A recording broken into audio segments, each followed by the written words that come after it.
Hi, I'm Cecile Richards, and I'm an activist, and I'm the former president of Planned Parenthood. I'm Nadya Okamoto, and I'm 20 years old, and I'm supposed to be a junior at Harvard College, but I'm on leave to keep working on my organization, Period, the Menstrual Movement.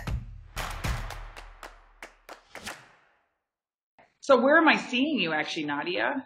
So I'm actually in Times Square. Great. I see the French fries in the background, so that looks really awesome. Looks Yeah. like a fun place to work.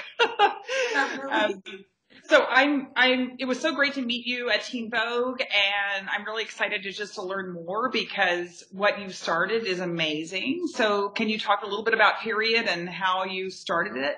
Yeah, of course. So, Period, the Menstrual Movement, we are a global youth-run NGO that provides and celebrates menstrual hygiene through service, education, and advocacy. And we do this through a number of ways. One, through the global distribution of menstrual hygiene products.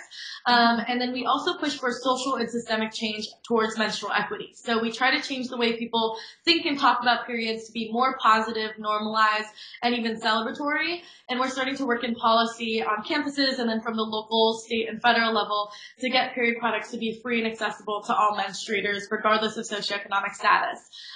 In the last about 3.5 years, we've addressed over 360,000 periods through product distribution and registered over 220 campus chapters at universities and high schools around the U.S. and abroad. And because of that growth with our chapter network, we're actually the largest youth-run NGO in women's health in the world.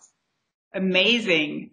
Okay, but back up a little bit. Now that you've done all that amazing work, how did you actually decide to start Period? What was it that drove you to this? Because most people don't start organizations when they're not even out of college. So I founded this organization when I was 16 years old and a junior in high school. And I was really inspired actually by my family's own personal experience with housing instability. My family experienced living without a home of our own my freshman to sophomore year of high school for several months. And during that time, my commute to school turned from about 12 minutes to over 2 hours long on public transportation. And where I would change buses was in Old Town Portland, which is in the downtown area, where there are like 10 homeless shelters in a 2-block radius. And I would regularly see these homeless women who were in much worse living situations than I was at the time, and sort of became accidental friends with them at the bus stop because there were a lot of bus delays. Right. And collected this anthology of their stories of using toilet paper, socks, brown paper grocery bags, cardboard to absorb their menstrual blood, and sort of became obsessed with periods. I was obsessed with like the stigma and how it affected the way I whispered the word period because I thought it was a bad word inherently. I was looking it up online and learned that periods are the #1 reason why girls miss school in developing countries. Period-related pain is a leading cause of absenteeism in the U.S. for girls in school, more than the common cold. And then in 2014, 40 states in the U.S. have a sales tax on period products because they're considered luxury items. Meanwhile, products like Rogaine and Viagra are considered essential goods, right? And don't have the sales tax. And now it's 36 states, so it's better. But at the time, I think it was just like this wake-up call of being angry that something so natural was holding back more than half of our population so significantly, and just sort of feeling fed up and feeling that maybe I could do something about it. And I think I was very personally driven because it was the first time that I had ever really felt called into action. And I think I needed that at the age of 16 because I was coming out of my first like really abusive relationship, had experienced sexual assault for the first time from someone outside of my family.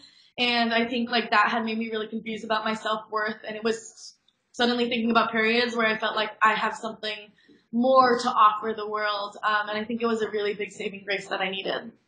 Yeah, no, it's like you obviously have a mission and a passion. So what have you learned from starting your own organization and obviously seeing it grow so quickly and obviously tapping into a need that is out, that continues to be out there? What have you learned that other young people that are watching this could take from your experience? So I think one of the biggest things I've learned is to be patient, to be resilient, and also to learn how to delegate, right? I think that when I jumped into this, I was so passionate about it that I wanted everything to happen really fast, right? And I think one of the biggest things was learning that especially if I want to work very powerfully on an intergenerational level with, mentors, role models, potential partners, I had to learn how to just be patient with what I was doing and take it step by step. And I was getting so many no's, especially at the beginning. We still get a lot of no's. We still get a lot of hate for the work that we do. But I think knowing that I'm so passionate about this, I really believe in what we're doing, and I believe that the menstrual movement is a tangible way we can make progress towards gender equality, and learning to have patience so that I can stay resilient and keep doing this work and keep believing in the work that we're doing is really important. Also, I think that because we're growing at such a large scale level, I can't do it myself, right? And I think one of the biggest learning experiences was being able to take a step back and actually acknowledge, okay, this is what I'm not good at. Like, here are the weaknesses that I have as a leader. Like, I'm not great at finances and I don't like doing it. And so finding people where those are their strengths and being very honest with myself on what I can delegate to someone who can maybe do the job better than I can. Right. And I mean, I totally relate to the whole impatience thing. I'm a really impatient person. And I think when you're dealing with issues of social justice and things that you see there is inequity and unfairness, I think that it's hard to be patient. And I think so. I also just want to say, not that you're asking for any advice, but don't lose your impatience, because it's only because of impatient people like you that the world changes. Yeah. I'm interested because you obviously grew this thing so quickly. Has been most of the idea, has it been to center this on campuses where folks can easily, like how do you create a chapter? So when you said you had almost 200 college campuses that actually have a chapter, how does that work? And is that the growth model that you're really looking for in this next year or two ahead? Yeah. So we have campus chapters. We have campus chapters at universities and high schools all around the U.S. and abroad. And what they do is they take the three pillars of our organization: service, education, and advocacy, and they bring them to their local communities, right? So on the service side, they have volunteer events. They collect period products. We might send them period products. And then they actually support shelters and nonprofits in the area that are distributing to people in need. So they become sort of a service hub in their local area. And then on the education side, they host workshops. We have one program called Cup and Cloth about educating others on reusable options, right? Like menstrual cups, menstrual discs, reusable cloth pads. And that's both for people in need or for other students. Mm-hmm. And then Ask Me About Periods, which we co-created with a company called Myovant Sciences. And we're able to work on that level just to start conversations about period health and sort of create safe spaces for people to talk about what is your period experience, and how can you feel comfortable talking about period pain, and like how can you identify if you really should get checked out for like endometriosis. And then the advocacy side really comes down to policy. So working with school administrations or city councils and school boards to get period products in all school restrooms, especially grades 6 through 12, trying to pass policy to get period products in homeless shelters, and then state by state, people are starting to activate around the tampon tax. Right. No, it's been amazing to see how quickly this has become a topic among women of so many, of obviously many generations, and it isn't just an issue of fairness and equity. So, and what are you seeing in addition to all this great work that you're doing domestically? I know there are movements globally, and what are you finding out from, and what's the connection you're making with young people around the world? Yeah. So it's so interesting because we're actually in almost 20 countries with our presence right now, in terms of where our products go or where our chapters are, right? Mm-hmm. But none of that has been like on purpose, right? I think that it's the beauty of social media is like we've never done a huge national campaign or anything to recruit chapters or global campaign. What happens is we're naturally posting on social media about what we're doing and people are hearing about it and just choosing to join, right? And I think that what is amazing is that you see on an international scale, it's not always about access to period products that's the focus, right? But it's first and foremost about just talking about periods and creating, an environment where people can talk about it and ask for period products, because the stigma around menstruation is so culturally embedded.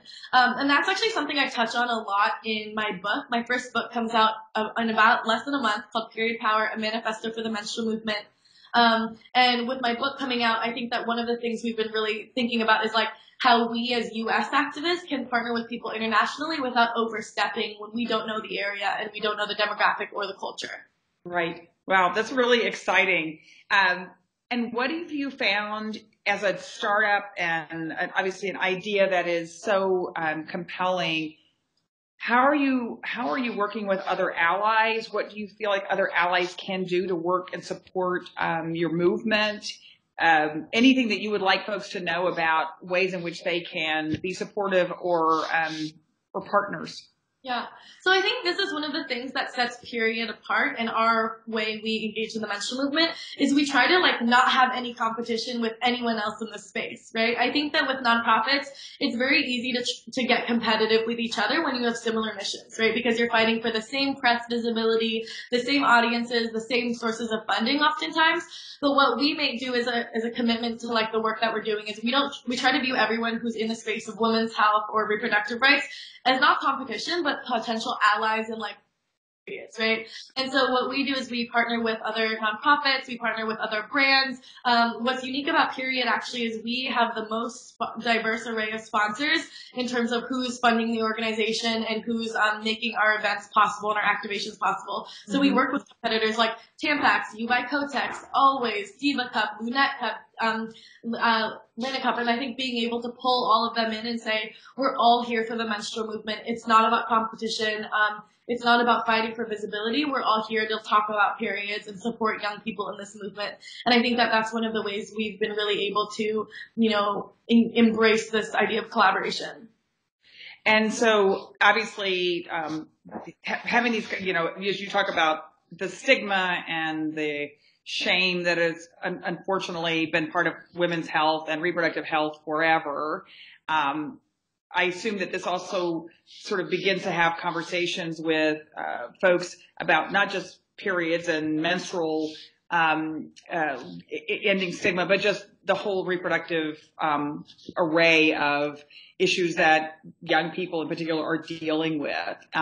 So how have you kind of bridged into that space, and are there learnings that you've had for where you say, okay, well, that's as far as we go, and now someone else really is going to work on that? Or how open are the conversations that you have with young people about that this is just the beginning of a lifetime of dealing with reproductive health issues? Yeah. I mean, I think it's really common. I think one of the biggest, and this is what I love about the menstrual movement too, is that I think menstruation inherently is such an intersectional thing, right? Because it's no matter how you identify, where you're from or whatever, what your race you are, what religion you are, if you're assigned female at birth, you will most likely menstruate on a monthly basis for an average of 40 years of your life, right? And so it's inherently a very intersectional issue. And I think one of the biggest ways and one of the biggest other sort of platforms that we work on is about gender inclusivity, right? So you'll hear that I don't say feminine hygiene or feminine products or feminine health. We try to make it very gender inclusive. So I use the term menstruators, menstrual hygiene, menstrual products to acknowledge that not all women menstruate and not all menstruators are women, right? But also people who might identify as trans or non-binary also experience their periods as well. I think that that's something that we really embrace, especially as an organization that's primarily geared towards Gen Z, right? So the genderless generation, where over 50% of us don't identify as totally heterosexual, and I think that that's a really important part of our organization. Of course, we talk about periods and period pain especially. There's a lot of conversation about birth control, because birth control is how many menstruators get rid of their period, or maybe can alleviate some of the pain or the hormonal changes that they feel. And I think that that's something that we are still always trying to figure out how to make statements and take a stance on that as an organization, because we work on this idea of fight for menstruators, right? And I think we have lost a lot of supporters or gained supporters from taking stances on things like birth control and abortion. And I think that I personally am very publicly pro-choice and pro-access to birth control. But as an organization, we're still figuring that out, because we want everyone to be involved regardless of political views, because your political views don't influence whether or not you get a period, right? And so I think that it's something that we continue to struggle with and are very much learning from. And something that I've actually really much looked up to you and your leadership with Planned Parenthood on, how you can try to work in a post-partisan way and engage people of all different backgrounds and try to support people of all different backgrounds while also being public and embracing the different views that I have. Yeah. No, but I mean, just as you say, menstruation is a intersectional issue. Let's face it, reproductive health is too. It's everyone, no matter where they enter this space, have the need for access to affordable and non-stigmatized non-judgmental reproductive care. And too many things get caught up in, as you say, either politics or shame. And so we just don't have an honest conversation about how we actually break down those barriers, which is why it's so exciting. I love the thought that you started this from your conversations with women at the bus stop in Portland, because I do think that these are issues that maybe we're just going to need your generation to lead on, but that women have been dealing with, and all people have been dealing with, as you say, all menstruators have been dealing with their entire life. Yeah. So what would you like folks to know about the ways in which they can support you, join you, sign up with you, be part of this movement? I would want people to know first and foremost that this is not like a women's issue. This is not like a menstruator only issue. I think I always try to say, like, no matter who you are or what your period experience is, you know or love someone that has a period, right? Right.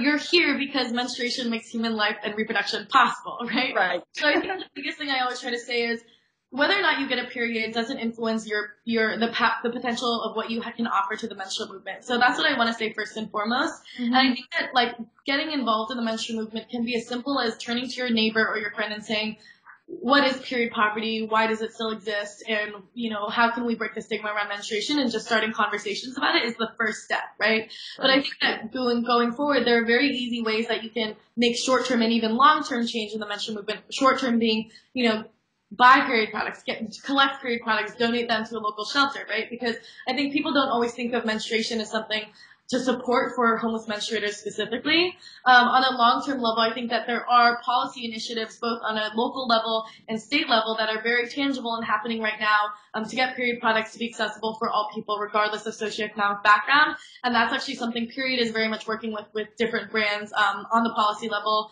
We're getting ready to launch a big national campaign with Thinks later this month. But I think that whether it's getting involved at a small level, starting conversations, or wanting to do service and systemic change. If you're a young person on campus and you want to start a chapter, or if you just want to help support a local chapter, like if you reach out to info@period.org, we'll find a place for you. That's great. So I know you've just written your first book, which is great, and it's coming out soon. So tell us a little bit about that so that people can be sure to look out for it. Yeah, so my first book comes out on October 16th with Simon & Schuster.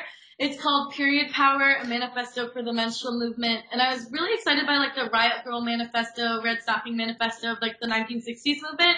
And this was sort of inspired by the idea of writing a manifesto for fourth wave feminism, which is all about intersectional feminism, youth engagement, and youth leadership. And it's sort of what's the stigma? Why does it exist? What are the different avenues we can fight it, and how young people can get involved?